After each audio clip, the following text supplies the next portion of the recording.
Estamos ao vivo, Alisson, seja bem-vindo. Seja bem-vindo ao meu canal.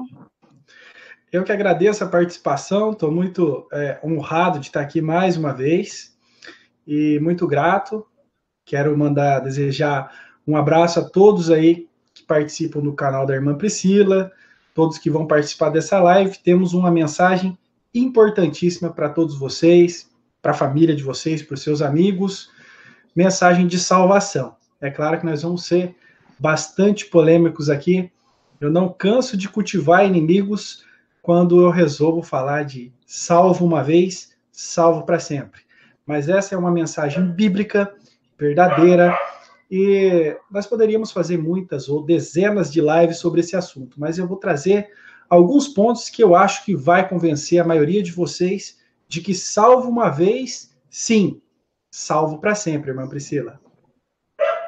Alisson, você tem uma missão, né? Que é me convencer da sua teoria. Pode ser que hoje eu te derrube. Amém. Bom, nós temos agora 33 pessoas que chegaram. Alisson, você voltou a fazer programa na rádio? Você está colocando vídeos antigos para tocar? Que negócio é esse? Conta pra gente aí as novidades. Fala aí para quem está chegando e não te conhece. Um abraço a todos aí que estão participando da live, as 33 pessoas, mais as que estão chegando. Eu tinha, assim, programa de rádio aqui na minha cidade, eu tive um programa que se chamava A Bíblia Tem a Resposta, e assim como eu faço no meu canal, nós estudamos livros inteiros da Bíblia, né? E aqui na minha cidade eu estudei Atos dos Apóstolos completo, capítulo a capítulo, versículo a versículo. Depois eu fiz parte da Kadosh Web Rádio. Pode procurar, kadosh.net, vocês vão encontrar aí. É uma rádio cristã. E lá eu fiz estudo no Evangelho de João completo e também no livro de Apocalipse. Comecei Daniel, mas depois que eu estava na terceira temporada fazendo estudo em Daniel, aí ficou pesado para mim. Trabalho, família, estudos, igreja, pregação, rádio. Aí eu decidi ficar só com o YouTube. E agora, no momento, eu estou exibindo o programa que eu fiz lá na Kadosh Web Rádio, Evangelho de João completo. O estudo em Apocalipse não estou passando da rádio, mas estou fazendo um novo também, Apocalipse completo, para poder aprimorar aquilo que eu falei. Quando eu fiz esse estudo, eu era bem ainda jovem na pregação, então dá para melhorar muito. E é isso aí. Todos vocês que estão assistindo, convido para ir lá no canal. Se vocês gostam de estudar livros inteiros da Bíblia, nós temos Ezequiel, os profetas menores, Daniel, Evangelho de João, Apocalipse e muitos outros, tá? Serão muito bem recebidos. É isso aí, irmã. Um beijão para o pessoal que chegou agora. MR Bolacha, Israelino 93, seja bem-vindo. Deixa eu ver, Carla Queiroz, Tony Nunes, seja bem-vindo. Guilherme Unija, seja bem-vindo. Deixa eu ver, canal do Tito, a paz. Emily B, tá sempre aqui. Pastor Paulo Roberto, graça e paz. Deixa eu ver quem mais. Terra plana, ai meu Deus, é difícil. Reloaded. Ah, não sei falar não. André Araújo, seja bem-vinda. Canal Paula Bachega, seja bem-vindo. Seja bem-vinda. Sônia Urbanic. É difícil o nome, mas seja bem-vinda também, tá bom? Sidney Oliveira. Sansan Souza. André Acélio Souza. Danilo Pereira. Meu Deus, chegou muita gente. João Paulo Júnior. André Araújo. Beijo para todo mundo. Clécio Lopes, Marina Possar, se eu falar todo mundo vai ficar até amanhã aqui. Nilzete Gabriel, Danilo Pereira, beijão. Clebson Vasconcelos. Vou parar, senão eu não continuo. Vamos lá. Hoje o Alisson, desculpe, porque o Wallace é um cara que eu trabalho com ele com música, né? Tô confundindo. Ele vai falar sobre salvação. Se perde, não se perde. E ele vai tentar me convencer disso. Se ele vai conseguir, eu não sei. Vamos tentar. Alisson, fala pra gente. Da onde você tirou essa teoria? Você é uma doutrina da sua igreja, da sua religião? Ou é uma coisa que você descobriu sozinho? Conta pra gente aí como foi essa iniciação a essa teoria aí. Bom, ela é uma doutrina que a minha igreja sustenta, a Igreja Batista, os tradicionais, aqueles bem tradicionais sustentam essa doutrina. E quando eu cheguei na Igreja Batista, que o pastor me pregou isso, eu fiquei horrorizado. Eu falei, meu Deus, esses batistas são doidos, como é que eles pregam isso? Salvo uma vez, salvo para sempre, isso é loucura. Mas aquela igreja, aqueles irmãos, o modo de como a igreja trabalhava me encantou. E eu comecei a ir. E todo dia, no final do culto, eu ia lá questionar o pastor. Pastor, você tá doido. Você não pode falar isso. Salvo uma vez, salvo para sempre. Isso é loucura. Até que fui estudando, fui entendendo e vi com meus próprios olhos, porque eu sou um cara bem teimoso. E eu vi que salvo uma vez, sim, salvo para sempre. E vi isso porque é uma doutrina bíblica, não por ser uma doutrina batista, mas porque é uma doutrina bíblica, e quero provar para vocês dentro da Bíblia e com argumentos também racionais que sim, salvo uma vez, salvo para sempre. E eu quero fazer uma pergunta, irmã. Salvo, a gente fala que o cristão, o homem, né, o pecador, ele precisa ser salvo. Salvo do que, irmã? Olha, salvo do pecado, salvo desse mundo infernal, salvo dessa raiz de serpente aí que nos persegue, salvo das coisas ruins, das manifestações satânicas, salvo desse calor, salvo de todo o incômodo, porque esse mundo foi feito tão perfeito, não era para ser assim, tão espinho na carne como está sendo. Eu acredito aí que é uma gama de coisas, mas o fato de você não estar mais sobre o jugo do pecado, aquele peso, eu estou magoando o Senhor, eu não quero mais, sabe? Esse negócio de estar sempre preocupado em não estar mais em pecado, acabou o pecado, parece que o pecado foi jogado fora. Poder relaxar, eu acho que é a melhor parte aí de ser salvo, né? Não ter mais essa preocupação, vou me perder. Sim, entendeu? sim, esse é um dos princípios, tá, da salvação. Mas eu quero ir muito mais além. Eu quero ir lá no futuro, projetar isso para o futuro. Eu quero falar do grande trono branco, onde o nosso Senhor Jesus Cristo se assenta para julgar. Lá Apocalipse 20, versos 14 e 15, depois do julgamento, nosso Senhor Jesus Cristo ele toma uma atitude. Nós vamos ler aqui, ó. E a morte e o inferno foram lançados no lago de fogo. Esta é a segunda morte. E aquele que não foi achado escrito no livro da vida foi lançado no lago de fogo. É esse tipo de salvação que nós vamos tratar hoje. O lago de fogo. É a condenação final e total daqueles que rejeitaram o plano de salvação de Deus para a vida deles. Correto, irmã? Correto. Ó, o pessoal aqui está dividido. Muita gente crê que a salvação não se perde. Muita gente crê que se perde sim. Mas eu acho que tem mais gente acreditando na sua teoria do que na minha. Que a minha, sim, se não cuidar, se perde. Mas vamos lá. Quando a gente fala em salvação, vamos imaginar uma pessoa que esteja se afogando. E ela é uma pessoa que não sabe nadar e está num rio que não dá pé. Então ela precisa ser salva. Se ela não for salva, ela vai perecer, vai se perder. E qual é a maneira de salvar uma pessoa do afogamento? Só tem uma maneira, é tirar ela fora da água.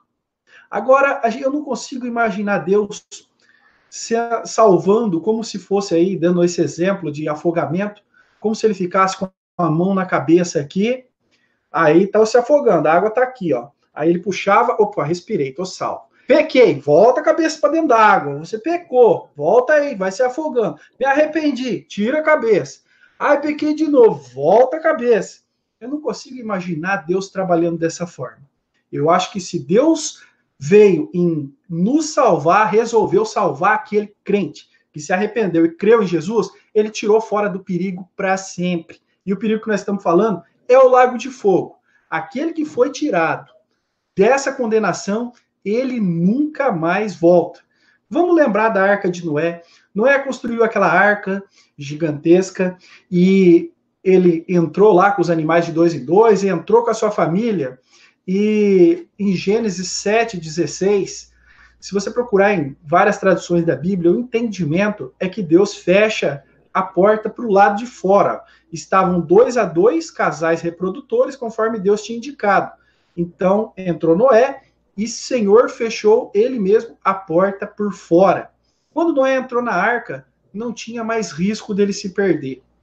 Noé, ainda que pecasse, foram 40 dias, 40 noites de chuva, mais o tempo que ele ficou até a água baixar. Se ele pecasse, com certeza ele não seria jogado para fora da arca. Então a arca é uma representação de aquela salvação de que você foi tirado do mundo, foi fechado, está separado, santificado, não perde mais a salvação. Assim como Noé. Noé não ficou pendurado por fora da arca, segurando num prego ali, durante a tempestade. Não. Deus garantiu a segurança dele, da sua família e de todos os animais. E com certeza, acredito que com toda certeza, Noé pecou, Noé falhou, Noé esteve cansado, Noé discutiu com a sua família, deve ter sido muito estressante ficar dentro daquela arca fechado com aqueles animais. Noé pecou, mas não foi lançado para fora da arca. Porque uma vez salvo, salvo para sempre. A salvação nunca, jamais depende do homem. A salvação depende somente de Deus. Quer dar um comentário, irmão, antes da gente passar para o próximo tópico? Eu vou te ajudar por enquanto, porque depois eu puxo seu tapete. Eu vou te ajudar agora.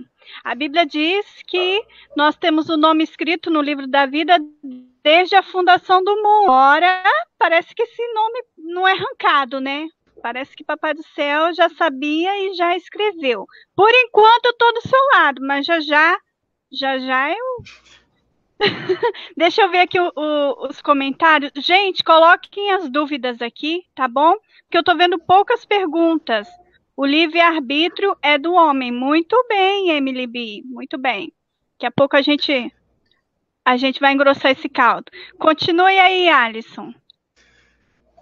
Dessas pessoas aí que estão divididas nos comentários, uma coisa que eu se perguntar, todas vão concordar comigo, que a salvação ela é pela graça, assim como nós aprendemos em Efésios 2, 8, 9, que diz que pela graça sois salvos por meio da fé, isto não vem de vós, é um dom de Deus, não vem de obras para que ninguém se glorie. Então 100%, eu acredito que 100% vão concordar que a salvação é pela graça. Aí a gente pergunta, o que é graça? Graça é o quê? É algo que veio de graça. Graça, ela significa favor imerecido. É receber algo que eu não mereço e que eu não tenho condições de pagar. E esse presente, essa dádiva que eu recebi, ela não vai ser paga. É totalmente de graça. Mas eles querem pagar por essa salvação. Sim, eles querem pagar. Os mesmos que gritam, sou salvo pela graça, eles querem uma forma de pagar. Isso aí é o orgulho humano. O homem ele quer ser participante de tudo, até mesmo na salvação. E eu separei uma história do Velho Testamento, que está lá no segundo livro de Reis, para ilustrar muito bem isso, para que todos possam entender. É a história de Naamã, né, e que era um leproso, e também do profeta Eliseu. E nós vamos ver que o homem ele tem essa necessidade, esse orgulho de eu preciso fazer. E essa história ilustra muito bem o que é a salvação e a incapacidade que o homem tem de ajudar Deus na salvação. Então, Naamã, ele estava leproso. E ele era um homem muito importante, né, o chefe dos soldados e tal. E uma menina falou para ele, olha, se você for lá em Israel, falar com o profeta lá, o profeta Eliseu, com certeza você vai ser curado. E Naamã juntou uma grande comitiva, juntou riquezas, juntou presentes, animais, peças de roupa e foi com tudo. Falou, vamos lá, vamos ver se esse profeta aí tem condições. Vamos ler versículo capítulo 5, segundo Reis, 9 e 10. Olha, Veio, pois, Naamã com seus cavalos e com o seu carro, e parou à porta da casa de Eliseu. Então Eliseu lhe mandou um mensageiro dizendo: vai e lava-te 7 vezes no Jordão, e a tua carne será curada e ficarás purificado. Então o Naamã, com toda aquela importância que ele tinha de ser um homem muito importante, muito rico e tal, poderoso, quando ele vai chegar na casa de Eliseu, Eliseu fala assim, ó, pro ajudante, pro menino dele, ó, vai lá e fala para ele se banhar 7 vezes no rio. Não fez muito caso dele, tá? Mas Eliseu, ele não gostou dessa atitude. Ele falou, poxa, rio aí, lavar no rio, é isso que vai me curar, né? E aqui nos versículos 11 e 12, ele fala o seguinte, olha, porém Naamã muito se indignou e se foi dizendo, eis que dizia comigo, certamente ele sairá, pôr-se em pé, invocará o nome do Senhor seu Deus, passará a mão sobre o lugar, restaurará o leproso. Não são porventuras Abana e Farpar, rios de Damasco, melhores que todas as águas de Israel? Não poderia eu me lavar neles e ficar purificado? E voltou-se com muita indignação. Veja bem, ele não ficou satisfeito de que não tivesse uma obra, de que não tivesse alguma coisa muito especial. Simplesmente o menino vem e fala assim, lava 7 vezes e volta embora. Ele não aceitou isso. Mas ele queria que fizesse ali um ritual, que dançasse, passasse a mão, queria que acendesse fogo, todos os costumes pagãos. Os curandeiros pagãos faziam isso, usava pólvora, jogava na fogueira, fazia uma fumaça, fogo, jogava água, invocava espírito, rodava e dançava, e tudo isso, esse ritualístico, a pessoa acreditava que aquilo ia curar. Agora, somente uma palavra do profeta, ele não aceitou. E o que ele faz? Ele sai fora, falou, não, de maneira nenhuma, só isso não me é suficiente. Mas, voltando, a gente vê que a graça, né, essa graça maravilhosa, ela vai atrás desse orgulhoso. Ele tem uma segunda chance pela graça maravilhosa de Deus. Versículos 13 e 14. Então chegaram-se a ele seus servos e lhe falaram, dizendo, meu pai, se o profeta te dissesse alguma grande coisa, porventura não faria? Quanto mais ele dizendo, lave e ficará purificado. Então ele desceu, mergulhou no Jordão 7 vezes, conforme a palavra do homem de Deus, e a sua carne tornou-se como a carne de um menino. Então quando ele deixou o orgulho de lado, e falou, tá bom, vamos seguir aí a recomendação do profeta. Mergulhou 7 vezes, saiu completamente purificado. Ele foi livre daquela doença. Mas ele podia seguir ali a palavra de Eliseu. Voltar para sua casa. Mas ele falou, não, eu preciso pagar por isso. Eu preciso dar uma recompensa para esse homem. Versículos 15 e 16, ele volta para falar com Eliseu. Então voltou ao homem de Deus, ele toda a sua comitiva, e chegou, ele disse, eis que agora sei que em toda a terra não há Deus senão. Agora, pois, peço-te que aceite uma bênção do seu servo. Porém, ele disse, vive o Senhor em cuja presença estou, que não aceitarei, e estou com ele para que aceitasse, mas ele recusou. Então, nessa história aqui, se a gente trocar os personagens e colocar personagens que estão próximos de nós, vocês vão ver como é que funciona o plano de Deus para a salvação. Vamos trocar o Naamã, tá? Como nós, quando éramos ainda pecadores, irmã, ou aqueles que ainda estão vivendo no mundo de pecado, precisa de salvação. E quando eles vão procurar essa salvação, quando um evangelista de verdade, aquele evangelista do Senhor, prega o evangelho, ele diz, a salvação é de graça. Todo o preço pelo pecado foi pago por nosso Senhor Jesus Cristo. A condenação que cabe a você, ela caiu toda sobre o corpo perfeito e santo de nosso Senhor Jesus Cristo. Está pago. Como disse na cruz, está consumado. O preço foi pago e você está salvo. Da mesma maneira, ele esperava que alguém dissesse, não, você tem que se vestir de terno, estar participando em todos os cultos, você tem que ser batizado, você tem que fazer isso, aquilo, obedecer a ordem do pastor e tal. Ele espera isso. Mas não, a salvação é simples daquela forma. Aceita Jesus como seu único e suficiente Salvador e estará salvo. Mas o pecador é orgulhoso, ele quer pagar. Mas assim como Eliseu não aceitou pagamento, nosso Senhor Jesus Cristo também não aceita pagamento. Ninguém vai chegar no céu com essa arrogância, dizendo, abram as portas do céu, porque eu fiz a minha parte e mereço estar aí. De forma alguma. Todo o mérito da salvação pertence somente ao nosso Senhor Jesus Cristo. Pode falar, irmã. Fogos aqui em casa. Os animais estão desesperados. Estão perguntando aqui se você é calvinista, se você é luterano. Nós temos 103 pessoas que chegaram até agora. Muito obrigado pela presença de todos vocês. Chegar ao pleno conhecimento de todas as coisas, porque isso não permite que nós saibamos todas as coisas, porque afinal de contas, o último que soube tudo fez coisa errada, né? Então é melhor a gente ter uma pontinha de dúvida, e quem permite isso é bom para que ninguém se glorie. Mas diga aí, você é calvinista? Você é luterano? Chegou umas perguntas aí. Nenhum dos dois, tá? Eu acredito o seguinte: se Calvino esteve certo ali no que ele desenhou, no que ele escreveu, né, nos seus pensamentos, com certeza, eu acho que acredito que o caminho que ele percorreu foi o estudo bíblico até chegar lá.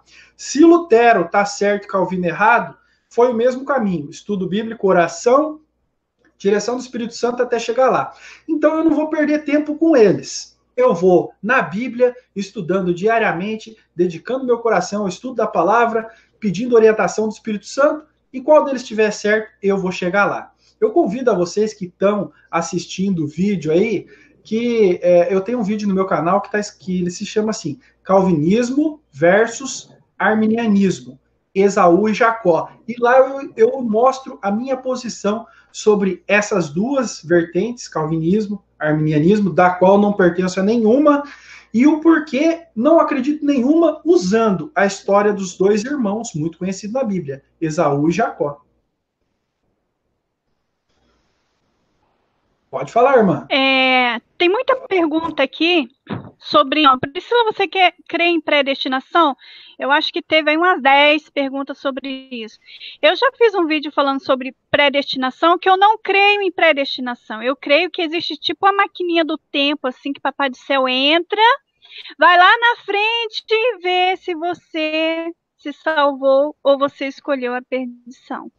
Então, assim, eu não creio que ele fala, você é perdido e você é salvo. Mas, ao mesmo tempo, tem um versículo na Bíblia que diz assim, Romanos 9, 21. O oleiro tem poder sobre o barro, para da mesma massa fazer um vaso de honra e um de desonra. Tem pessoa que parece que já foi criado para desonra. Tem gente que parece que foi criado para perdição, é incrível. Não adianta ter uma boa educação, não adianta estudar os melhores colégios, não adianta ser pastor, estar no púlpito de terno e gravata, não adianta. Parece que o negócio é ruim, não tem jeito. Mas é mascarado, né? É bonitinho, né? É assim, irrepreensível. Eu creio na raiz da serpente e eu não sei o Alisson se ele crê nisso. Não tenho certeza.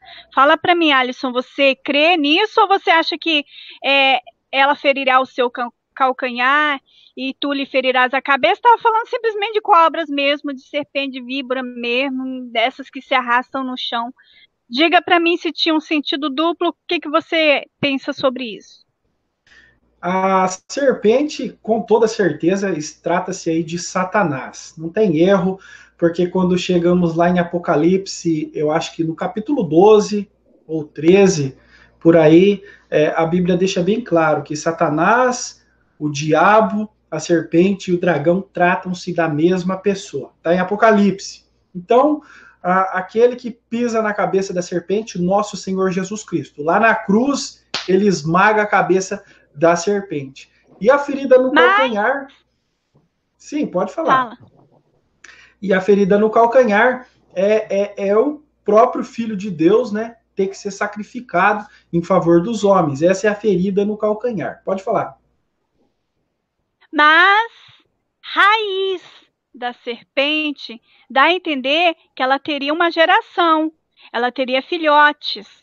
Não seria uma pessoa só.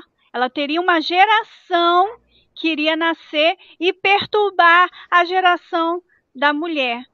a geração de Papai do Céu. Bom, é assim que eu entendo. Eu creio sim que tem aí no meio os vasos da desonra, as mutações genéticas, sabe? Porque nascer um bebezinho tão perfeitinho assim do ventre de uma mulher, sendo um psicopata, sabe? Ele olha para a mamãezinha dele assim, mamando, e já pensa em beber o sangue dessa mãe, sabe? É uma coisa assim incompreensível. Porque o narcisista não, o narcisista ele se torna, mas o psicopatinha, ele é desde o bercinho. Sabe, quando é pego um psicopata, ele fala assim: matei porque eu queria saber o gosto da carne, eu queria provar o sangue. Então, assim, para mim, existe sim essa geração, essa raiz aí da mente. Mas pode continuar onde estávamos. Bom, aquele nosso Senhor Jesus Cristo, ele disse que o diabo é o pai da mentira, e todo aquele que anda na mentira é filho do diabo. Mas essa expressão, claramente, é uma expressão espiritual. Eu nunca estudei sobre descendência física da serpente, mas espiritual, acredito sim que haja, é a grande maioria que está no mundo, e a grande maioria são filhos da serpente e vão continuar sendo até o fim. Na questão predestinação, acredito na predestinação, não na predestinação calvinista, onde Deus coloca um prato, uma bandeja com todo mundo, ó, esse aqui é salvo, esse aqui eu fiz para jogar no fogo. Não, acredito que Deus ama a todos os homens, Deus não quer que nenhum se perca, mas infelizmente a grande maioria vai ser lançado no lago de fogo. Uma boa ilustração para predestinação é quando a gente vai no mercado e compra lá um quilo de feijão. Você compra 1 quilo de feijão. Você não sabe quanto de feijão tem ali dentro daquele pacote e quanto tem de pedras e outras porcarias. Mas você pega o saco todo. Aí quando chega na sua casa, você põe na mesa e vamos escolher. O feijão vai para a panela. As pedras e feijões podres estragados vão para o lixo. Então o mundo é esse saco de feijão. Está tudo misturado. Nosso Senhor vai separar no dia certo. Os feijõezinhos bons, ele vai guardar para ele. As pedras e porcarias vão para o lago de fogo. Esse tipo de predestinação. Você não sabe quem é e quem não é. Deus sabe. E no momento certo, na mesa certa, ele irá separar. E agora, voltando para o assunto de salvação, nós vimos aí o quê? Que Naamã queria fazer uma obra para sua salvação. Mas a Bíblia, ela é bem clara, claríssima, ela não deixa dúvida alguma de que obra não salva. Não salva. Ser bom não traz salvação. Andar na lei de Deus não traz salvação. Amar o próximo não traz salvação. Viver uma conduta cristã reta não traz salvação. Tudo isso é bom, tudo isso é maravilhoso, tudo isso o cristão deve seguir sim de todo o seu coração. Mas a Bíblia é bem clara em dizer, isso não traz salvação. Primeiro, eu vou citar aquela passagem em Efésios 2:8-9, que diz o quê? Porque pela graça sois salvos, por meio da fé, e isto não vem de vós, não vem de vocês. Não vem das obras, é um dom de Deus, não vem das obras para que ninguém se glorie. Então a salvação não vem de nós, tá? Gálatas 2:21, o que Paulo diz? Não aniquilo a graça de Deus. Porque se a justiça provém da lei, segue-se que Cristo morreu em vão. Gálatas 2:21, Paulo deixa bem claro. Se é por cumprir mandamentos, se é por cumprir preceitos, se é por observâncias da lei que você é salvo, então Cristo veio fazer o que aqui nessa terra? Para que ele precisou ser sacrificado numa cruz, se a lei já estava escrita lá desde Moisés? Era só algum profeta dizer, quem obedecer será salvo, quem não obedecer não será salvo. Mas a prova de que a lei era falha e inútil para a nossa salvação é que ela não serviu como meio de salvação. Precisou do sangue de Cristo, o único que verdadeiramente cumpriu a lei em nosso lugar. Gálatas 2:16, Paulo diz, olha, sabendo que o homem não é justificado pelas obras da lei, mas pela fé em Jesus Cristo. Temos também crido em Jesus Cristo para sermos justificados pela fé em Cristo, e não pelas obras da lei, porquanto pelas obras da lei nenhuma carne será justificada. Mas claro que isso não tem. Mas ainda tem mais. Romanos 11:6. O que Paulo fala? Mas se é por graça, já não é pelas obras. De outra maneira, a graça já não é graça. Se, porém, é pelas obras, já não é mais graça. De outra maneira, a obra já não é obra. Então, se a salvação é pela graça, não tem nada que eu possa fazer para pagar. Se eu tiver que ser bonzinho, me comportar, dar o meu dízimo, ajudar o necessitado, se eu tiver que fazer isso para ser salvo, então eu estou pagando. Aí já não é mais graça. Aí já é um acordo. Você faz isso, toma lá e dá cá, né? E só mais um versículo, né, para encerrar essa linha de raciocínio, para mostrar assim que eu podia varar a noite falando de versículos que provam que obra, que boa ação não salva. Mas eu quero citar só mais um. Jeremias 17:5 diz: assim diz o Senhor, maldito o homem que confia no homem e faz da carne o seu braço e aparta o seu coração. E no versículo 7, bendito o homem que confia no Senhor e cuja a sua confiança é o Senhor. Maldito é aquele que confia no homem. Se eu confiar em mim, na minha bondade, na minha piedade, no que eu faço, no que eu sou, eu vou ser um orgulhoso, vou estar confiando em mim, colocando a salvação na minha pessoa. Serei um maldito. Mas o que diz no versículo 7? Bendito é aquele, onde está? Bendito o homem cuja a confiança está no Senhor e cuja confiança é o Senhor. Esse é abençoado. Então a Bíblia deixa bem claro, né? Eu podia citar mais dezenas de passagens que ensina com toda certeza que as obras não salvam ninguém. Elas são fundamentais, elas são necessárias, elas mostram, elas são os frutos da vida de um convertido, mas elas não salvam. Pode falar, irmã. Espera aí que eu estou tentando digitar aqui. Eu ia falar cruzes. Tem pessoas que estão me perguntando se nós vamos passar por julgamento e ser julgados e condenados pelo quê? Julgamento e ser condenados pelo quê? Nenhuma condenação há para os que estão em Cristo Jesus. Ou seja, os julgamentos são para os maus, não são para os bons. E mesmo se por um acaso a gente passar pelo julgamento, nós vamos ter um advogado. Cristo vai estar na frente defendendo, porque é dele. Entendeu? Existe um outro versículo que diz: e o limpo, limpe-se ainda mais, e o sujo, suje-se mais ainda, né? Então, assim, eu acho que os salvos, eles fazem boas ações, não porque querem se salvar, porque é da natureza dele fazer boas ações. Agora, o sujo, o perverso, ele pode até estar no púlpito de terno e gravata, mas por trás ele está se sujando cada vez mais. Porque é da natureza dele a sujeira. Tá me entendendo? Agora, o salvo é perfeitinho? É santinho? Não, ninguém é perfeitinho, ninguém é santinho, todos pecaram. Mas a natureza é propensa para fazer ruindade do ímpio, do perverso, e a natureza é boa, a natureza do salvo, tá? Só que o Alisson, meu Deus, eu tô confundindo o nome dele, que vergonha. É porque eu trabalho muito com o Wallace. Alisson, existe uma passagem na Bíblia, agora o caldo vai ficar grosso, agora acho que ele vai embora, que diz o seguinte: se o teu olho te faz pecar, arranca o olho e joga fora. É melhor você entrar na vida, não é no céu, porque não tem no céu. Essa conversa aí é da pastorada maçônica. Se o teu olho te faz pecar, arranca o teu olho, pois é melhor entrar na vida sem olhos, cegos, né? Ou caolho, do que com os dois olhos e ir para o inferno.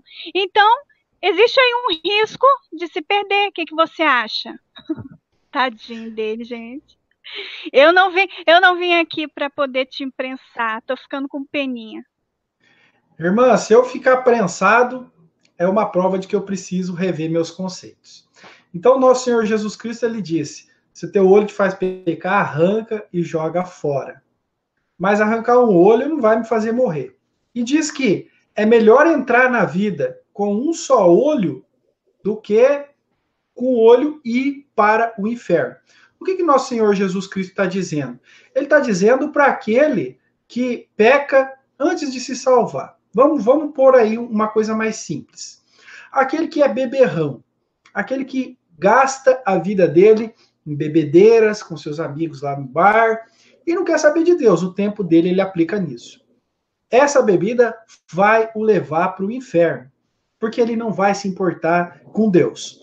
Tanto aquele que é mulherengo também, gasta a sua vida em correr atrás de mulheres.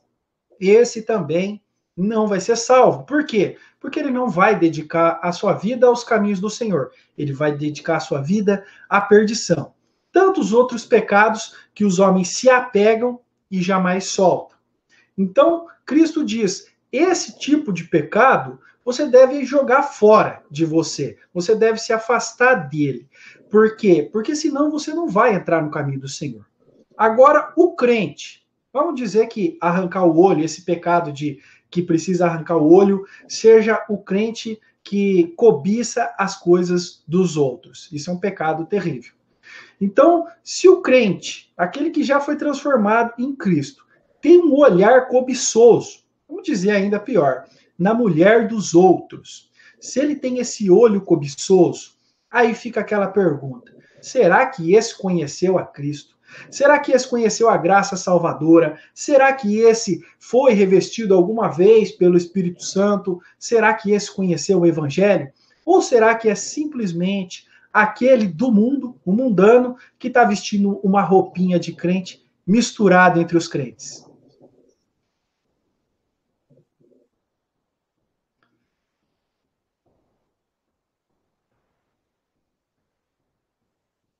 Tudo bem, irmã? Aqui.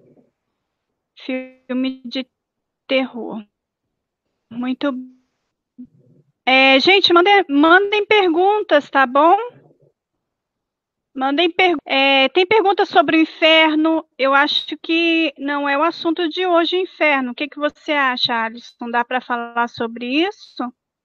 Nós estamos mesmo porque a minha visão de inferno a minha visão do inferno do Alisson é diferente, tá? Eu tenho uma visão do inferno que tem dia, hora, data e local correto. Ele não, ele crê que realmente existe um inferno que é eterno. Deixa eu ver qual pergunta mais. Nova ordem mundial. Não, gente, não é o assunto de hoje. Porque Deus não se mostra nos dias de hoje, tá? Deus não se mostra nos dias de hoje porque Ele está dando aqueles minutos de silêncio, né? Que Apocalipse diz, se houve silêncio por meia hora. Estamos vivendo o tempo do silêncio de Deus.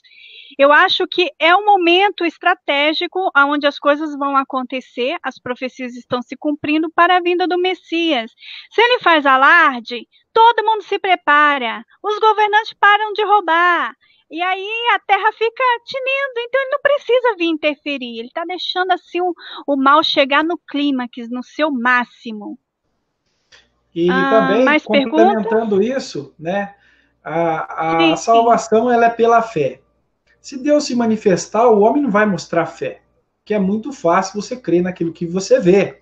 Eu duvido que tenha alguém que creia que o sol não passa aí no céu todo dia. É visível, você pode sentir o calor. Então, se Deus se manifesta, os verdadeiros crentes não vão aparecer.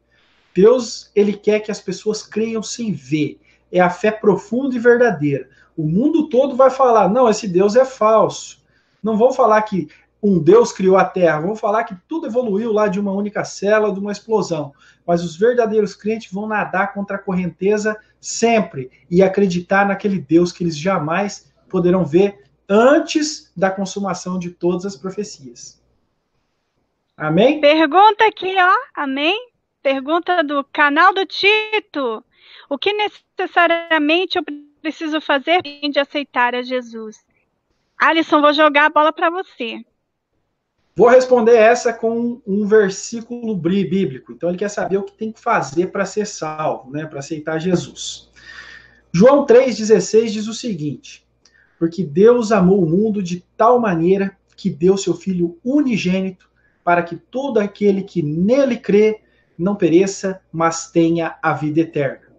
Então, aquele que crê em Jesus tem a vida eterna. Nosso Senhor Jesus Cristo, ele mesmo disse isso da sua boca, com suas próprias palavras, João 6,47, quando ele diz: na verdade vos digo, que aquele que crê em mim tem a vida eterna.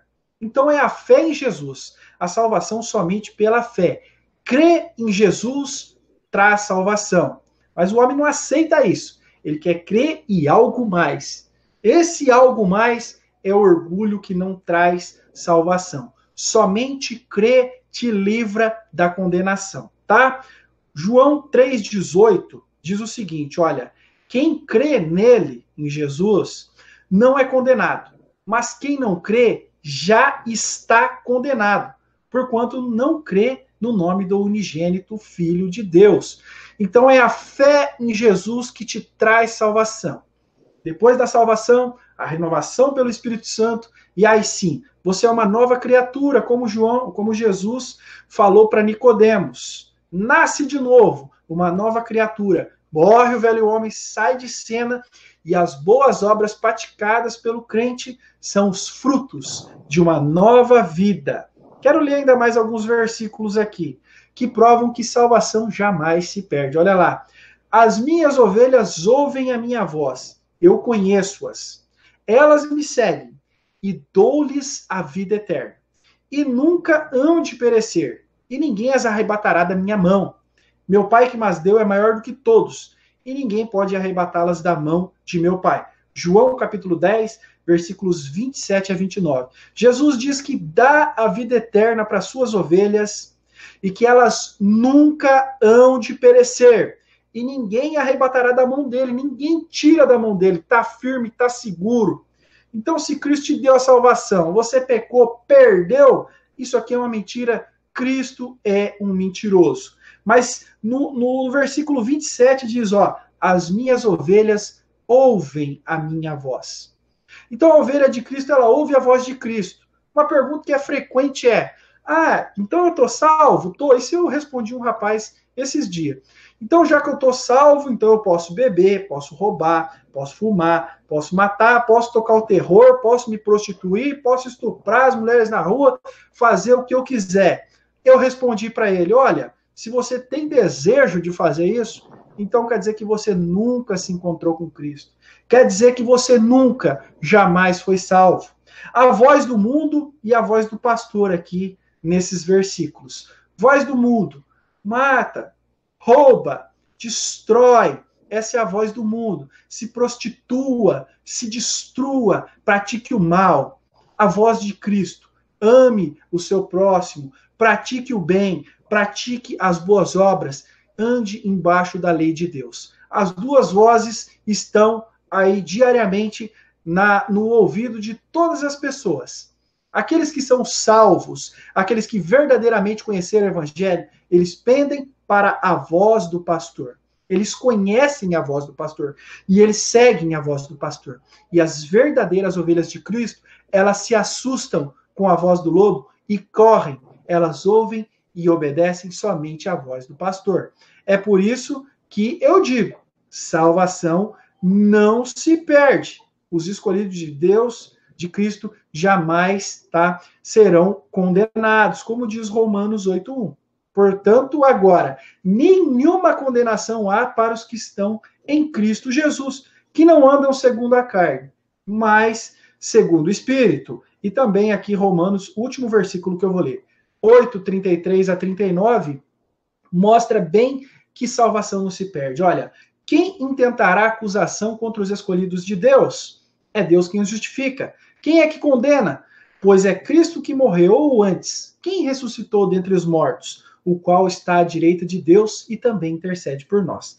Quem nos separará do amor de Cristo? A tribulação, a angústia, a perseguição, nudez, perigo, a espada? Pois estou certo de que nem a morte, nem a vida, nem os anjos, nem os principados, nem a potestade, nem o presente, nem o porvir, nem altura, nem profundidade alguma, outra criatura nos separará do amor de Deus que está em Cristo Jesus. Uma vez salvo, salvo para sempre, irmã. Cláudia Helena Tavares da Costa disse o seguinte: todo aquele que crê será salvo. Todo aquele que for batizado será salvo. Perfeito. 7 selos, você está aqui. Ó, um beijão. Demorei para te dar um oi. Seja bem-vindo, tá bom? Gente, 7 selos, a gente está para marcar uma live aí com sobreviver. Eu espero conseguir falar essa palavra hoje. Não consegui. Sobrevivencialistas. Saiu. Muito bem. A gente vai falar sobre plantas, sobre plantas comestíveis, né? Como sobreviver no mato, uma mochila de emergência. Vai ser bem legal. Tá enrolado, mas vai sair, vai sair. O suicida pode perder a salvação? Eu já fiz um vídeo falando sobre isso. Tem um versículo na Bíblia que diz que o Senhor destruirá todo aquele que destrói o templo, o seu corpo, que é o templo do Espírito Santo. Alisson, você concorda com isso? Que o suicida perdeu a chance? O que você acha? Cristo é vida. Todo aquele que segue a Cristo, ele segue a vida.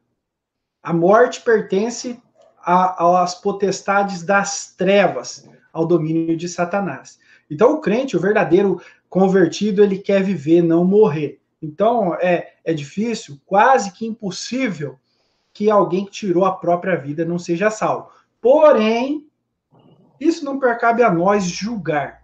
Porque tem um caso na Bíblia, é o caso de Sansão, em que ele tinha perdido a sua força, em que ele também estava ali cego e servindo de palhaço de festa para os filisteus. E colocaram ele abraçado num grande pilar. E Sansão, por ter traído o pacto, a promessa que ele tinha feito com Deus, ele tinha perdido sua força. E ele pede uma última coisa ao Senhor. Senhor, me dá a força pela última vez, para que eu destrua essa pilastra e eu morra. Está bem escrito assim, lá no livro de Juízes. E eu morra junto com os filisteus. Então foi um suicídio. Ele sabia que destruindo o pilar, ele ia morrer junto. E no livro dos heróis da fé, lá no livro de Hebreus, no capítulo 10, nós vimos que os heróis da fé, falando dos heróis da fé, consta o nome de Sansão. Então, nesse caso, é um caso que Deus julgou, e sim, ele se suicidou e foi salvo. Nos nossos dias, um caso que crente nenhum pode julgar. Uma pessoa que tem depressão, uma profunda depressão, e que ela toma medicamentos controlados muito fortes. Sim, um descuido com esses medicamentos, um descuido com o tratamento, pode levar essa pessoa a cometer o suicídio. Mas isso talvez não pode ser a vontade dela. Pode ser aquele momento da falta de medicamento, ou excesso, ou a falta de tratamento adequado que levou a pessoa a praticar aquele ato. E não que ela esteve aqui na sua plena consciência de tirar a própria vida. Então eu prefiro não julgar. É difícil que o suicida seja salvo, mas é só Deus que sabe, e no final ele mesmo vai nos contar. Amém, irmã? Amém. Todos nós passaremos por julgamento. Eu falei errado? Não, não falei errado. Por quê? Porque o julgamento, todos vão receber o julgamento, tá? Uns para vergonha e morte eterna, e outros para alegria eterna. Então você passa por um julgamento, que é uma coisa tensa, pesada, tem acusador, tem gente com provas contra você, mas toda hora tu recebe lá o advogado, vem, pá, te defende, todo mundo, aí daqui a pouco fala outra coisa, o advogado vem, pá, e te defende assim, gostosamente, você sai do julgamento feliz, tranquilo, passou dessa para uma melhor, então assim, nem considera julgamento. E também, dependendo da sua irrepreensão, vai passar por julgamento por causa de quê? Tá me entendendo? Nenhuma condenação há para os que estão em Cristo Jesus. Então, independente de você ser obrigado a passar pelo julgamento ou não, você vai passar para a felicidade. Você vai sair de lá assim, ganhei a causa. Mas os ímpios passarão para a vergonha e horror eterno. Vão sair de lá nus, talvez, tá? porque tem que garantir sua roupa, está escrito em Apocalipse, garanta colírio, vestes para que não ande nu, é a Laodiceia morna, né? Muita gente vai passar pelo julgamento para sair humilhadíssimo, ok? Alisson, tem mais alguma coisa? Deixa eu ver como é que estão os comentários aqui. Só falta a conclusão aqui do estudo. Só mais um pedacinho, aí a irmã já pode, se a irmã quiser encerrar, mas eu precisava concluir. Da salvação Sim. não se perde. Posso? Pode. Bom, então nós vimos o quê? Que a salvação, ela pertence a Deus, não pertence a nós, e que a obra de salvação, ela é mérito exclusivo de Cristo, e Cristo não divide esse mérito conosco, que as obras não ajudam-nos em nada na salvação, e que praticar a obra querendo salvação, na verdade você não é um salvo, você é um robozinho. Se você precisa obedecer uma série de regras para ser salvo, então você não está sendo salvo pela graça, você está comprando a salvação. E se você faz obras com o intuito de ganhar alguma coisa lá na frente, então você não é um convertido. Você é simplesmente um robozinho que está trabalhando para a sua salvação. E esses que vivem de boas obras, querendo comprar a salvação dessa maneira, eu tenho uma má notícia para vocês. Vocês serão condenados. A salvação é única e exclusivamente pela graça. O homem não tem participação. E a salvação é única e exclusivamente uma obra de mérito somente de nosso Senhor Jesus Cristo. E eu quero mostrar para vocês as verdadeiras obras de salvação, que elas são bem diferentes. Um doutor da lei perguntou para nosso Senhor Jesus Cristo uma coisa. Está lá em Mateus, capítulo 22, versículos 36 a 40. Vamos ver essa conversa de um doutor da lei, quer dizer, era um judeu que conhecia muito a Bíblia, estudava muito, que tinha autoconhecimento. Ele era doutor, ele ensinava a lei de Deus para os homens. E ele perguntou um negócio para o nosso Senhor Jesus Cristo. Ele disse assim, mestre, qual é o grande mandamento na lei? E Jesus disse-lhe, amarás o Senhor teu Deus de todo o teu coração, e de toda a tua alma, e de todo o teu pensamento.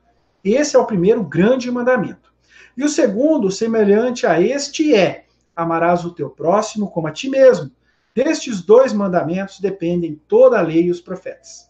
Então Cristo disse o seguinte, que o grande mandamento é amar a Deus sobre todas as coisas, e depois amar o teu próximo. Então só cumpre a lei, só consegue andar na lei de Deus aquele que ama. Vamos dar um exemplo prático. Eu tenho um filho, meu filho é pequeno. Existe uma lei que diz que eu tenho que cuidar dele, que eu tenho que alimentá-lo. Uma lei pesa sobre mim. Se eu não cuidar bem do meu filho, eu poderia ser preso. Mas eu não estou nem aí para essa lei. Para mim, cuidar do meu filho é uma coisa que eu faço com amor. E uma coisa que, se eu não fizer, eu ficarei muito mal.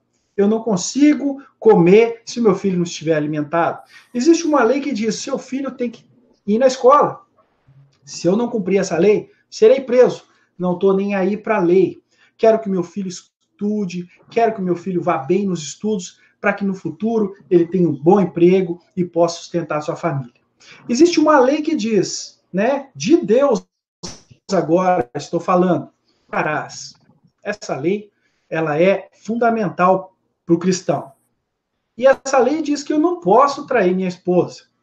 Eu não estou nem aí para essa lei, pouco me importa. Eu não traio porque eu amo minha esposa. Porque eu, primeiramente, que o amor que eu tenho por ela me faz excluir as outras. Não me importo, não tenho interesse. E segundo, que não quero magoá-la. Então, a verdadeira maneira de cumprir a lei é por amor. Quando você reconhece que você era um pobre pecador, que você estava indo, caminhando para o lago de fogo, para ser condenado, para queimar eternamente, para ser destruído e separado para sempre de Deus, e você percebe que Deus foi tão maravilhoso, tão amoroso, que ele deu o melhor que ele tinha para você. O filho dele, puro, santo, perfeito, que nunca deu um pingo de desgosto para o pai, e e que esse filho veio voluntariamente e se ofereceu voluntariamente para morrer no seu lugar. Quando você entende isso, o evangelho entra no seu coração e a partir daí você vive a lei de Deus, não como pagamento, não por medo, vou obedecer por medo de ser condenado, vou pagar pelo que Cristo fez. Você faz por amor. Tudo é espontâneo, tudo surge naturalmente, é a nova natureza, é a nova vida que você está levando. E o amor te faz cumprir todas as leis, o amor te faz andar no caminho certo. E quando você tropeça em uma lei dessa, você fica profundamente magoado, você fica profundamente ferido, e você fala, onde eu errei? Meu Deus, que mal eu cometi. E você volta para o caminho certo. Agora aquele que não está nem aí, que anda lá com os crentes, que vive como crente, se veste como crente, mas volta para o pecado, esse nunca conheceu a lei do amor. Esse nunca conheceu o amor de Cristo. Vestiu uma roupinha de crente, falou como crente, mas o coração dele ainda está nesse mundo. É isso, irmã. E aí, te convenci a pender um pouquinho mais para o meu lado? Você me convenceu a pender um pouquinho mais para o seu lado e eu estou admirada com isso. Respondendo agora as questões. Vamos lá. O anticristo vai se manifestar? Não, gente, não é o tema, nem sobre sionismo, mas muito cuidado com o sionismo, porque dizem que Israel não presta, que Israel é coisa do Satanás, e Israel é a menina dos olhos do Senhor, tá bom? Então, vamos tomar cuidado com isso. Sim, o sionismo é um sistema de governo, mas isso daí é para outro vídeo, tá? Não esquece que Israel continua sendo a joia, a menina dos olhos do Senhor. Quem crê e não serve a Deus está salvo? Gente, quem crê, ele crê profundamente, ele é um salvo, então a natureza dele é salva. Ele não precisa estar dentro de uma igreja. Agora todo mundo vai sair das igrejas. Não. Não estou aconselhando ninguém sair de igreja e ninguém entrar em igreja, porque o Senhor não habita em templos feitos por mãos de homens. O templo verdadeiro do Espírito Santo é o seu corpo. Então, se você é um salvo, a sua natureza vai fazer coisas boas.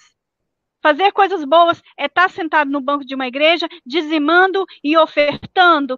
Então, essa é a lavagem cerebral da sua igreja. Fazer coisas boas não é isso, tá bom? Você não pode... sobre isso? Sim, ir para a igreja porque você é a igreja. Mas aí tem o congregai-vos, né? Tem a palavrinha congregai-vos. Tá na Bíblia, você tem que congregar. Agora... achar que ir para a igreja é que é o salvo, é que é o santinho, você está fora do contexto totalmente. Fala, Alisson. O que me leva à igreja, eu sou um frequentador da igreja, estou toda semana lá, eu tenho meus trabalhos na igreja e tal, né, igreja batista aqui da minha cidade, mas o que me move é o eu nunca esqueço que lá é que me pregaram o verdadeiro evangelho, que é ouvindo a palavra de Deus ali, pelo pastor, que ainda é o pastor, eu pude entender o plano de salvação de Deus para a minha vida e pude me arrepender dos meus pecados e me render aos pés de Jesus. Então foi uma obra maravilhosa que através daquela congregação foi feita na minha vida. Então, da mesma forma, eu quero estar lá para dar continuidade nisso. E mais pessoas têm chegado e têm ouvido o verdadeiro evangelho e se salvado. Esse é o principal motivo. Vou também, frequento a maioria dos cultos, porque também quero que o meu filho cresça nesse ambiente. Outro grande motivo, amo meus irmãos, amo todos. Alguns mais, alguns menos, alguns não me agradam, alguns desagradam, mas amo todos com seus defeitos, com suas qualidades, e esse amor nos faz caminhar sempre junto, com as dificuldades, com os enroscos, com tudo a gente continua. E quando a gente contribui, na minha igreja é proibido falar de dízimo, é proibido pedir dízimo, mas quando a gente contribui, é uma oferta de amor para que a igreja continue com as portas abertas, com as luzes ligadas, com os ventiladores ligados, para que as pessoas possam ouvir a palavra de Deus. Esse é o motivo de eu frequentar uma igreja. Agora, quem frequenta igreja esperando que lá você vai conseguir o favor do Senhor, você vai barganhar com Deus, aí você está do lado errado, é melhor você ficar em casa. Amém? Muito bem, amém. Eu concordo sim que a gente tem que congregar, porque existe essa palavra, aconselhado, congregai-vos. Agora, você achar que aquele negócio de madeira, de cimento, aquilo ali é a casa do Senhor, aí não é, não é. Aqui é a casa do Senhor, ó, tá? E o Senhor pode estar lá dentro através do seu corpo, tá? Através da presença de irmãos santificados. Agora, a igreja pode estar assim também, o Senhor está bem longe, porque não tem ninguém ali com o Espírito Santo. Então, não é parede, não é telhado, são pessoas unidas em um propósito, 2 ou 3 ali reunidos, tá bom? O Senhor não habita em templos feitos por mãos de homens, mas não significa que você não vai congregar. Congregar é legal. Congregar, eu amo os idosinhos. Eu estou numa igreja cheia dos idosos. Eles são pessoas vividas, experientes, maduras, né? Resolvidos internamente, preparando para a próxima. Então, eles estão assim com a vida em dia. Não é essa juventude aí puxando o tapete um do outro, aí concorrendo, né? E é por isso que eu gosto de estar lá. Sim, eu frequento a igreja. Quer falar alguma coisa? Ainda que o homem construa uma igreja, um templo, feito de ouro, diamantes, pérolas, rubis, sei lá, o homem conseguiria construir com as suas mãos uma habitação digna de que Deus fosse morar ali? Jamais. O homem não tem essa capacidade. Mas eu acredito que quando nós nos congregamos com o intuito de adorar o Senhor, de prestar louvores, de apresentar nossas orações, de estudar a sua palavra, acredito que naquele momento o Senhor está presente conosco, ali dentro de cada um, e ali o Cristo está entre nós. Não no local, mas com as pessoas que ali estão, com o corpo de Cristo, que é a igreja. Então o templo não é mágico, não tem nada de especial. Cristo está onde os verdadeiros adoradores estão adorando em espírito e em verdade. Amém, irmã? Amém. Batismo de João e o batismo de Cristo. Batismo de João, ele batizava com água, e o batismo de Cristo batiza com fogo. Qual é a diferença? Bom, eu não sei a diferença, talvez a Alisson saiba, mas eu sei a diferença de ser batizado no verdadeiro nome do Messias e no Pai, Filho e Espírito Santo, que parece que tem uma pontinha de maçonaria. Eu não sei te explicar, talvez um perito nesse assunto seria o evangelista Flávio. Alisson, você sabe a diferença de batismo de João com batismo de Cristo? Que quem crê e for batizado será salvo. O pessoal agora está preocupado com o batismo. Só tem que tomar cuidado aqui com esse negócio de batismo aí no fogo, viu? O batismo de fogo não é para os crentes, não. Eu estou procurando aqui, né? É algo que não estava planejado, né? Mas eu vou encontrar aqui o batismo de João. Era um batismo preparatório. João, ele pregava o arrependimento e ele pregava, creia naquele que virá, né? Então, esse é o batismo de João, um batismo preparatório que levava as pessoas a Cristo. Mas os apóstolos, depois de Cristo ressuscitado, o batismo era, arrependam-se e creiam naquele que já veio. E o batismo também, ele contava com uma forma de inclusão ao corpo ali da igreja, tá? Uma forma simbólica, tá? Vamos ler aqui o Evangelho de Lucas, ó, para essas pessoas que pedem batismo com fogo. Isso aí é perigoso, viu? Batismo com fogo não é para o crente. Capítulo 3, ó, vamos ver aqui. Aqui, ó, versículo 16 de Lucas, ó. Disse João a todos, eu, na verdade, vos batizo com água, mas o que é mais poderoso do que eu, do qual não sou digno de desatar-lhes as correias da sandália, eles vos batizará com o Espírito Santo e com fogo. Espírito Santo, fogo, 2 elementos. A pá ele tem na sua mão para limpar completamente a sua eira e recolher no trigo o celeiro, porém queimará a palha em fogo inextinguível. Então, o batismo com Espírito e com fogo é de nosso Senhor Jesus Cristo. Batismo depois da morte de Cristo, Cristo vai para o céu e envia o Espírito Santo. Então, o batismo de Cristo é receber o Espírito e habitar dentro de si. Agora, o fogo, o batismo com fogo, ele vai fazer depois da grande tribulação, depois do milênio, na última ressurreição, onde ele vai batizar com fogo, lançando no lago de fogo. Então, cuidado, não peçam um batismo com fogo, que isso aí é para os condenados. Para os de Cristo, o batismo é com o Espírito Santo. É uma nova vida e uma vida eterna. Amém, irmã? Perfeito, Alisson. Agora você deu um show. Eu estava com isso na cabeça, mas eu falei, bom, como eu não tenho certeza, vamos lá para alguém mais experiente. Ó, parabéns, tiro meu chapéu para você. Não vou a nenhuma igreja porque não glorifica o nome do Criador. Perfeito, as igrejas sim têm a contaminação da igreja prostituta mãe, que tirou o nome do Criador da palavra do Senhor, tirou a verdadeira lei, mudou aí, botou domingos e festas e não pecar contra a castidade. A gente vê aquele padre lindo lá na frente cantando aquela coisa jovem. E não pode, que é pecado, né? Pois é, inventaram um monte de coisa aí. Então, sim, as igrejas sofreram aí várias mudanças nas Bíblias e tal, tirou isso é apócrifo, isso é aquilo. Nenhuma glorifica o nome do Criador, mas está nascendo um movimento aí, tá? Dos verdadeiros adoradores que vão adorar em espírito e em verdade. Fica ligada, somos a última geração. Só tem uma coisa, irmã, que eu queria dar a respeito disso, né? Hoje tem muita gente que tem essa, vamos dizer, essa fixação no nome correto. Sabemos que Jesus não é o nome correto, tá? Eu sei disso, mas eu uso Jesus. Não podemos esquecer que na Idade Média, né, no tempo da Inquisição, as pessoas morreram pelo nome de Jesus, o Jesus com J. E eles morreram crendo nesse nome.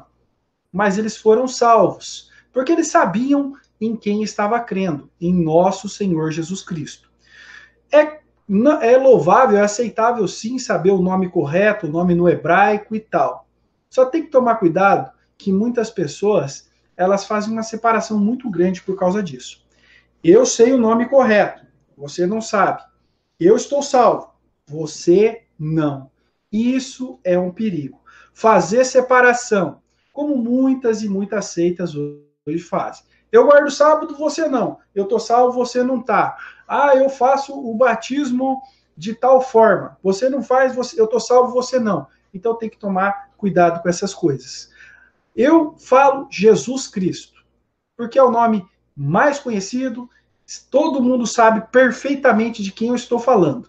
Mas quando eu falo de Jesus Cristo, eu estou falando do Filho de Deus, o unigênito, o Messias tão esperado por Israel e o único no universo que pode trazer salvação, que na cruz morreu pelos nossos pecados. Eu não julgo quem usa os nomes. Cada um tem o direito de fazer sua escolha. Porém, quem faz isso, tome cuidado para não se achar superior aos outros. Isso é orgulho e os orgulhosos não herdarão o reino dos céus. Amém, irmã? Amém. Como saber se uma pessoa é filho da serpente ou não? A Bíblia diz, prove os espíritos para saber se ele provém de Deus ou de Satanás. Prove os espíritos pelos frutos. Amor, alegria, paz, longanimidade, benignidade, bondade, fé, mansidão e domínio próprio. São os frutos do Espírito. Se a pessoa é nervosa, xinga toda hora. Se é uma pessoa que não tem menor calma, trata os outros igual cachorro. Pelos frutos você conhece. Alisson, vamos viver no céu ou na terra? Pelo amor de Deus, me tira essa dúvida, Vitor. Bom, eu tenho quase que certeza que o Alisson tem a mesma ideia que eu. Eu tenho essa ideia que eu não sei de onde veio, eu sei de onde veio, mas não conhecia ninguém que pensava dessa forma. E um vídeo que eu vi do Alisson, eu vi que ele tem a mesma visão que eu. E este evangelho do reino será pregado em todo o mundo em testemunha a todas as nações, então virá o fim. Que reino? Que reino? E os reinos deste mundo serão dados para o Senhor e o seu Cristo, e ele reinará para sempre. E aí ele vai embora para o céu, porque larga o reino e não tem lógica. Não tem lógica, tá? Ele ganhar o reino e ir embora daqui. Eu creio sim que o reinado milenar do Messias é aqui. Você crê, Alisson? Bom, quem não crê não está crendo na Bíblia também, né? Porque se perguntar para qualquer um, onde vai estar a Nova Jerusalém, a cidade santa, em que os crentes habitarão eternamente na presença de Cristo? Ela é na terra.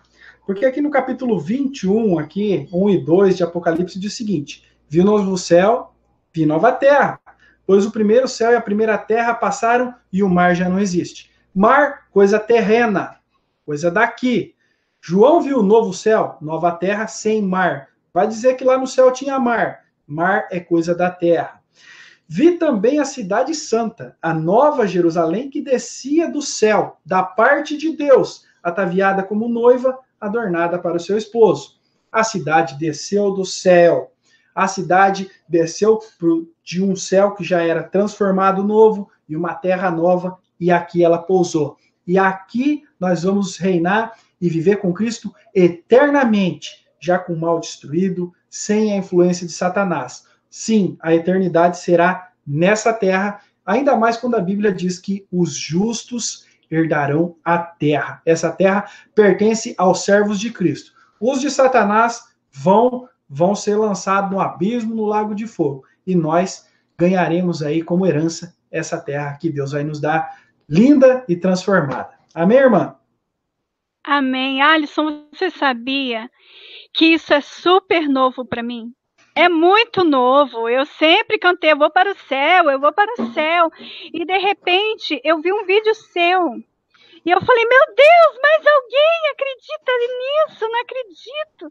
E eu descobri que eu não era a única doida. Tem mais gente que crê nisso. E o Senhor foi me mostrando muita gente, e isso é uma novidade, é uma surpresa para mim, porque eu nem sei se a sua denominação crê dessa forma. Talvez você seja uma pessoa que tem a mente aberta, consegue pensar fora da caixinha. E eu fiquei muito feliz quando eu vi o seu vídeo falando sobre o reinado milenar do Messias. Foi, presente para mim. Somos anjos caídos tendo uma segunda chance? Gente, eu tenho um vídeo falando da primeira criação de Deus. O maior mistério de todos é a primeira criação. E entre o versículo 1 e 2 existe, e a terra tornou-se sem forma e vazia. Mas espera aí. Deus faz alguma coisa que torna-se sem forma e vazia, alguma coisa escura, deformada, onde ele fica vagueando sobre as águas e triste, pensando, o que eu fiz aqui? Então, assim, existe a teoria da lacuna, mas eu não vou entrar nisso agora, que há quem crê e há quem não crê. Independente se você crê ou não, o Senhor não quer que a gente fique investigando essas coisas, porque ele não revelou. Quando eu era pequenininha, que colocavam de castigo para ler Bíblia, eu ficava, cadê a parte daqui que está faltando? Eles falavam, não tem nada faltando. Tá aqui, tá faltando. E eles falavam que eu era louca, tinha que fazer catequese, vai conversar com o padre. Eu tinha certeza que estava faltando um pedaço. Mas o Senhor não quer que a gente fique tomando conclusões precipitadas. Existem coisas que encobertas para nós, e as reveladas são para nós. Então, isso aí eu não vou entrar nesse detalhe, nesse mérito, para explicar aí talvez as predestinações, os filhos da serpente, não vou entrar nesse mérito, mas veja o meu vídeo, está aí disponível, tá bom? E é tudo uma suposição, a gente não tem certeza. Alisson, você quer dizer alguma coisa sobre isso? Nós vemos que os anjos, não existe plano de salvação para eles. Se existisse plano de salvação para os anjos, Satanás podia aí buscar a sua salvação. Mas para os anjos, o que acontece? O destino deles foi selado e reservado para o fogo. O homem não. O homem foi criado em perfeita, imagem e semelhança de Deus, pecou, mas Deus se fez homem, vestiu a pele de homem para dar salvação aos homens. Então, homem é homem, anjo é anjo. Plano de Deus para a salvação só para os homens. Anjos não tem plano de salvação. Então, uma coisa é uma coisa, outra coisa é outra coisa. Os anjos, o destino deles já está bem assegurado, os anjos caídos. É o lago de fogo. Os homens, eles têm a chance hoje de escolher Cristo e vida eterna ou Satanás e lago de fogo. Amém?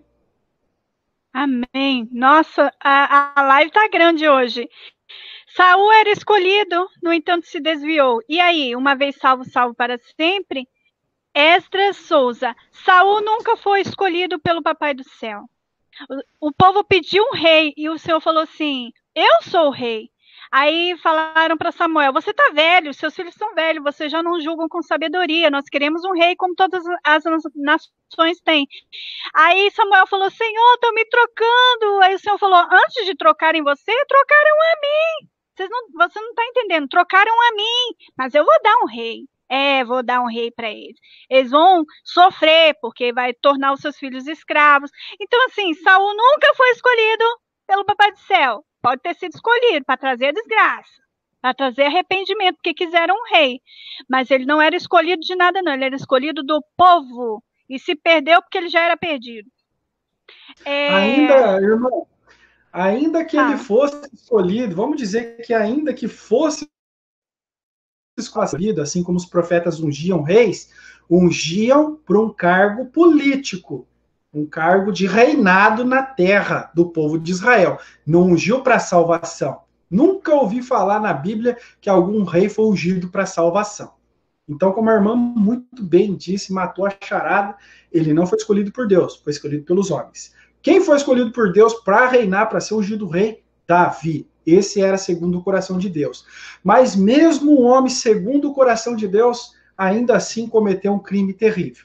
Adulterou com Batseba e assassinou o marido dela para poder ficar com ela. Teve duras consequências na sua vida. E eu pergunto para quem fez essa pergunta: Davi perdeu a salvação? Esdras Souza, Davi perdeu a salvação? Eu acho que não, porque era um homem segundo o coração de Papai do Céu.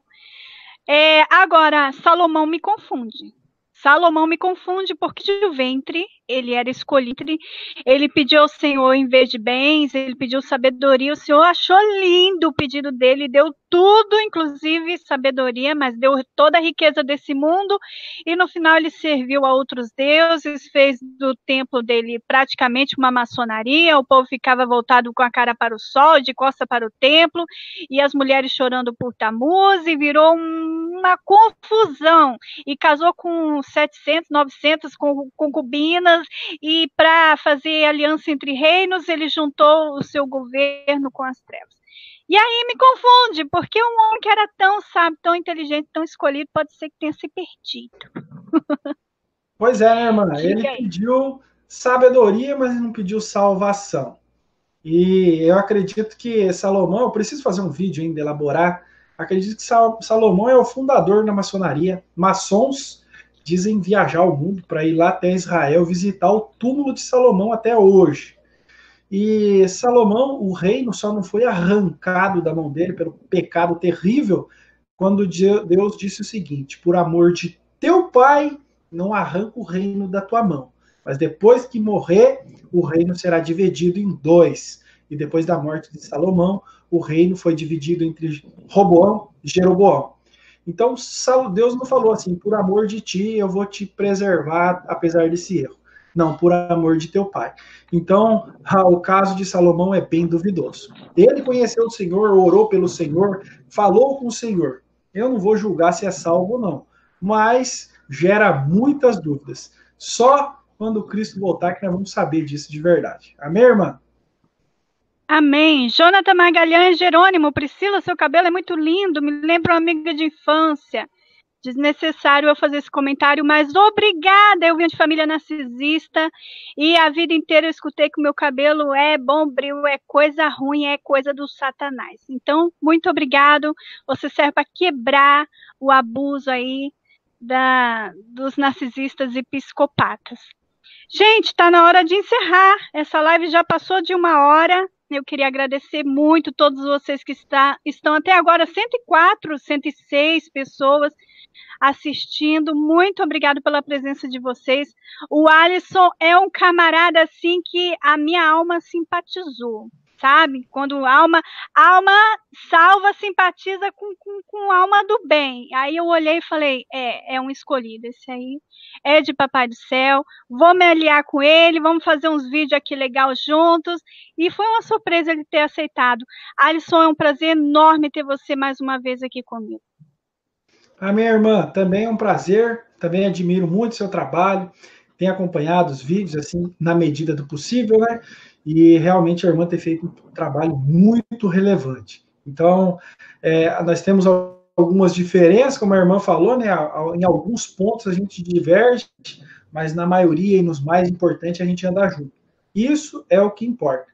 E com pessoas que trabalham com seriedade, com verdade, que fazem um trabalho, seja no YouTube, seja na rua, seja onde for, um trabalho sério, honesto, sincero, que estão afim de levar a verdade para as pessoas, a gente tem que se unir, dar as mãos e trabalhar junto, que o importante é ganhar almas para o nosso Senhor Jesus Cristo. Amém, irmã? Amém. Mércio Claudinho quer saber qual é o canal do Alisson. Eu sempre deixo, quando termino um vídeo com alguém, aqui embaixo, mas de qualquer forma eu vou pedir para ele falar mais uma vez o canal dele, mais uma vez o trabalho dele, tá bom? Para vocês que não conhecem. O meu canal é o meu nome, Alisson Dias, com S só. Digitar aí, acredito que não vai ser difícil de vocês encontrarem. Então, todos serão muito bem-vindos, tá? Como disse eu com a irmã Priscila, a gente tem uma linha de pensamento bem parecida, então vocês não vão se assustar. Temos livros inteiros da Bíblia, capítulo 1 até terminar. Nós estudamos profecias, atualmente nós estamos estudando Ezequiel, Daniel, João, Apocalipse, e convido vocês, humildemente, para chegar lá no meu canal, canal Alisson Dias, para a gente estudar junto a Bíblia, tá bom? Um abraço a todos, fico muito feliz de estar participando aqui. Roger Brito, ninguém é dono da verdade, mas a gente exatamente. Eu vou deixar um versículo aqui embaixo que diz que Papai do Céu não nos deixa chegar ao pleno conhecimento de todas as coisas. Ele gosta de ter um segredinho, ele gosta, sabe, da gente não saber todas as coisas, porque aquele que soube, né, passou-lhe a perna, então é melhor não saber demais. Mas eu acho que é legal, sabe, a gente se ajuntar e a gente conversar e a gente compartilhar. Eu acho muito gostoso. E falar da palavra de Deus, para mim, é tudo na minha vida. Gente, obrigado pela presença de vocês. Deixa eu ver se tem mais alguma coisa. Não. Tá bom, gente. Muito obrigado. Alisson, muito obrigado. Quero mandar um abração aí para sua esposa, seu bebê. Seu bebê eu chamo todos de bebê, mas já é um menino, né? Já tá ficando um rapazinho. Isso. Que Papai do Céu abençoe muito a sua família, a sua casa. E é uma honra, um prazer enorme ter você aqui. Eu agradeço todos vocês. Nós temos agora 94 pessoas. Estão saindo, deve ter mais lives acontecendo agora, ó. Que Papai do Céu abençoe vocês sempre, tá bom? Amém. Irmã, só para finalizar, para dar o meu tchau aqui, disseram, né? Ninguém é o dono da verdade. Exatamente, nenhum homem é detentor da verdade absoluta. Mas nunca se esqueça que só existe uma verdade e em duas verdades diferentes. Ninguém é dono da verdade, mas você precisa se posicionar, escolher, buscar conhecer qual é a verdade correta. Agradeço pela participação aqui. Muito honrado, muito grato de poder estar aqui esse momento com vocês. E passe lá no meu canal. E muito obrigado. Espero voltar em breve. Um beijo para todos. Fiquem com o Papai do Céu e até o próximo vídeo. Tchau. Tchau.